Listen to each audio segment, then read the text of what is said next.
नमस्कार दोस्तों, आशा की पाठशाला में आप सभी का स्वागत है।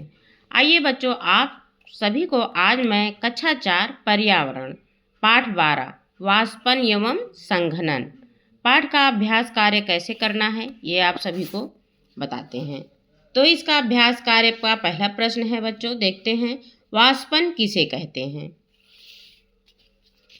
तो इसका उत्तर लिखेंगे, पानी का भाप बनकर उड़ना ही वाष्पन कहलाता है। अगला प्रश्न देखते हैं बच्चों, अगला प्रश्न है संघनन किसे कहते हैं। तो इसका उत्तर है जल वाष्प के ठंडा होकर द्रव में बदलने की क्रिया को संघनन कहते हैं। अगला प्रश्न देखते हैं बच्चों, अगला प्रश्न है वाष्पन को प्रभावित करने वाले 2 कारक बताएं। तो इसमें है लिखेंगे वाष्पन को प्रभावित करने वाले 2 कारक इस प्रकार हैं। पहला है ताप और दूसरा है द्रव की सतह का फैलाव। तो पहला ताप, ताप में क्या करना है देखते हैं बच्चों। अधिक ताप पर वाष्पन अधिक तथा कम ताप पर वाष्पन कम होता है, ये लिख लेंगे। और दूसरा है द्रव की सतह का फैलाव। इसमें क्या लिखना है बच्चों, इसमें लिखेंगे द्रव की सतह का फैलाव अधिक होने पर वाष्पन अधिक होता है।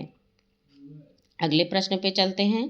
अगला प्रश्न है समुद्र के जल के वाष्प बनकर उड़ने तथा बादलों के बरसने में कौन सी क्रिया होती है।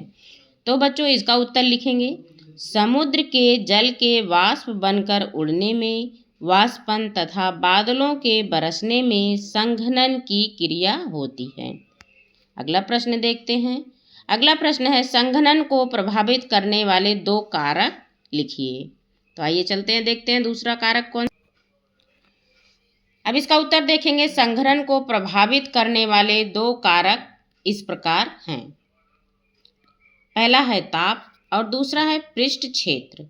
ताप में क्या लिखना है, कम ताप पर संघनन अधिक और अधिक ताप पर संघनन कम होता है। इसी तरह दूसरा देखते हैं बच्चों, दूसरा कारक क्या है। दूसरा है पृष्ठ क्षेत्र। तो इसमें लिखेंगे बड़े पृष्ठ क्षेत्र पर संघनन अधिक होता है। अगला प्रश्न देखते हैं बच्चों, यह कैसे पता करेंगे कि अधिक ताप में वाष्पन अधिक होता है।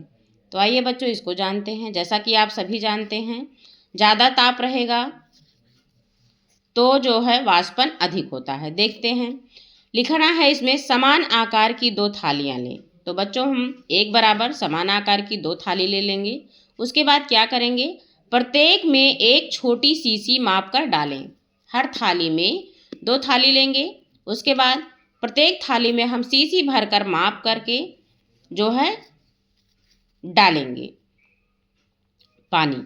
एक थाली को बाहर धूप में तथा दूसरे को छाया में रखें। जैसा कि आप सभी जानते हैं, एक थाली धूप में रहेगी और दूसरी छाया में रहेगी। फिर क्या होना है उसमें, फिर हम देखेंगे कुछ देर बाद, जैसे 1 घंटे 2 घंटे बाद देखते हैं। तो इसमें लिखेंगे 2 घंटे बाद दोनों का जल बारी बारी पुनः उसी शीशी में भरें। जो छाया में रखा हुआ है थाली और जो धूप में रखा हुआ है, दोनों को अलग अलग शीशी में भरेंगे।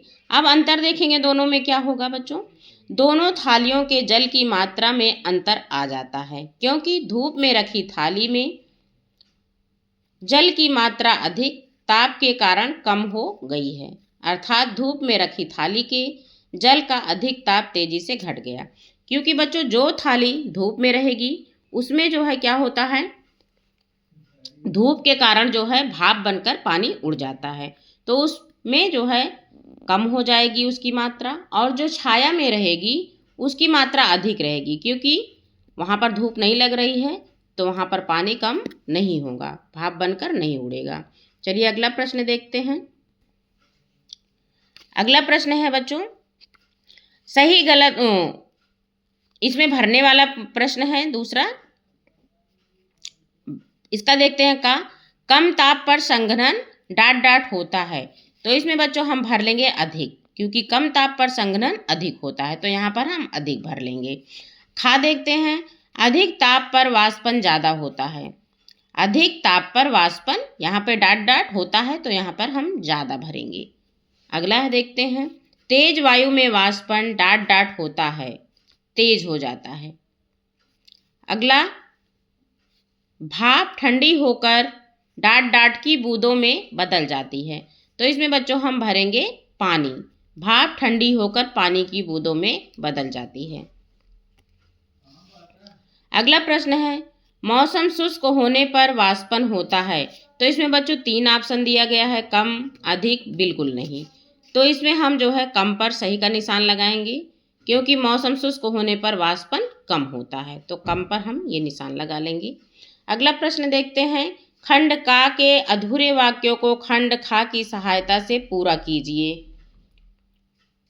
अब खंड का है और खंड खा है दूसरी तरफ। पहला खंड का में पहला है जल वाष्प का द्रव में बदलना। इसका मिलान बच्चों हम यहाँ पर करेंगे संघनन कहलाता है। जल वाष्प का द्रव में बदलना संघनन कहलाता है। दूसरा है कम ताप पर संघनन। इसका हम मिलान इसमें करेंगे अधिक होता है, क्योंकि कम ताप पर संघनन अधिक होता है। अगला है तीसरा, वर्षा की अपेक्षा शुष्क दिनों में वाष्पन जो है तेजी से होता है। तो इसका मिलान हम इसमें कर लेंगे। अगला है जल से वाष्प में बदलने को क्या कहते हैं। तो इसका मिलान हम करेंगे वाष्पन कहते हैं। जल से वायु में बदलने की क्रिया को वाष्पन कहते हैं। इसका मिलान इसमें कर लेंगे। अगला है लास्ट, कम ताप में वाष्पन कम होता है। इसका मिलान हम इसमें करेंगे। तो उम्मीद करती हूँ बच्चों आप सबको यह पाठ अच्छे से समझ में आ गया होगा।